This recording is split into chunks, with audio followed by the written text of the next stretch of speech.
नमस्कार।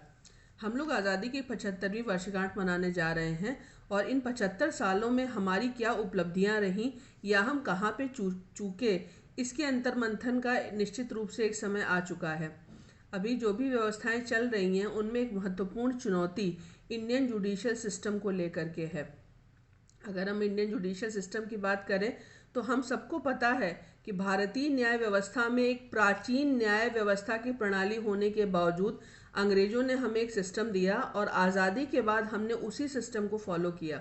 लेकिन आज आवश्यकता इस बात की है कि हम इस चीज़ की एनालिसिस करें कि क्या ये सिस्टम हमारे लिए उपयोगी था, क्या ये अपनी सार्थकता को सिद्ध कर पाया है। आज जब हम करोड़ों की संख्या में पेंडेंसी ऑफ द केसेस देखते हैं तो हमें रियलाइज़ होता है कि न्याय वास्तव में लोगों की पहुंच से बहुत ज़्यादा दूर है। इस संबंध में दो बातें की जाती हैं। पहली बात होती है एक्सेसिबिलिटी टू जस्टिस को लेकर या एक्सेस टू जस्टिस को लेकर के, पर दूसरी महत्वपूर्ण बात है जिस पे कि शायद हम लोग ध्यान नहीं देते, वो है क्वालिटी ऑफ जस्टिस की। क्या जल्दी केसेस को डिस्पोज ऑफ करने के कारण क्या हम क्वालिटी के साथ कहीं कोई कॉम्प्रोमाइज़ कर रहे हैं? क्या ये जस्टिस सिस्टम कहीं ऐसा तो नहीं है कि जुडिशियल प्रोसीजर्स की कॉम्प्लेक्सिटी में फंस करके रह गया है? आज अगर हम देखते हैं तो एक बहुत बड़ी चिंता जिसपे कि मुझे लगता है हम में से किसी का ध्यान नहीं है, वो बढ़ते हुए केसेस की भी है। ये केसेस क्यों बढ़ रहे हैं? क्या समाज में कन्फ्लिक्ट ज़्यादा बढ़ रहे हैं? क्या लोग राइट्स के प्रति ज़्यादा अवेयर और ड्यूटीज़ के प्रति कम अवेयर हैं? और साथ ही साथ जब हम इस सिस्टम को जुडिशियल सिस्टम की बात करते हैं तो जुडिशियल सिस्टम में हमने लॉज को अडॉप्ट किया, हमने सिस्टम को अडॉप्ट किया, पर एक महत्वपूर्ण चुनौती जो आज के समय में जुडिशियल सिस्टम देख रहा है वो मुझे लगता है दो चीज़ों की है जिस पे अंतर मंथन की बहुत ज़्यादा ज़रूरत है। पहली बात है भाषा की। न्यायिक व्यवस्था जिस भाषा का इस्तेमाल करती है वो आम जनों की भाषा नहीं है।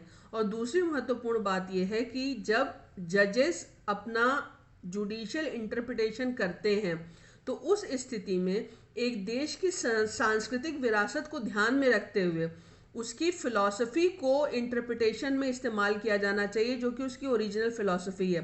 लेकिन दुर्भाग्य से हम सब ने इन चीज़ों को देखा है कि जुडिशियल इंटरप्रिटेशंस में हम फिलॉसफी भी फॉरेन कंट्रीज से ले रहे हैं और कई बार उन कंट्रीज से जो 200 साल 300 साल या 70-80 साल पहले आज़ाद हुई हैं। क्या एक ऐसा देश जिसकी 5000 साल पुराना रिटेन इकोनॉमिक हिस्ट्री हो वो अपने जुडिशियल इंटरप्रिटेशन के लिए इन 30 साल 50 साल या 100 साल पुराने देशों के ऊपर अगर आश्रित रहता है तो क्या वाकई में हम अपने लोगों के साथ न्याय कर पा रहे हैं? क्या इन सारी बातों पे गहन चर्चा की बहुत ज़्यादा ज़रूरत है।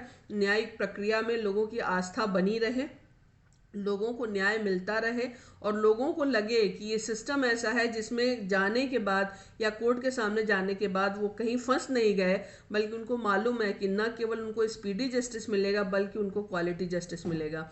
ये चीज़ें कैसे की जाएंगी और इसमें एक मंथन के बाद हम किस तरीके से सामने आएंगे, मुझे बहुत उम्मीद है कि लोक संसद इन समस्त बातों पर चर्चा करेगी और चर्चा करने के बाद इस पे एक नया ड्राफ्ट तैयार करेगी और इस महत्वपूर्ण मुद्दे पे कुछ महत्वपूर्ण सुझाव सामने आएंगे। धन्यवाद।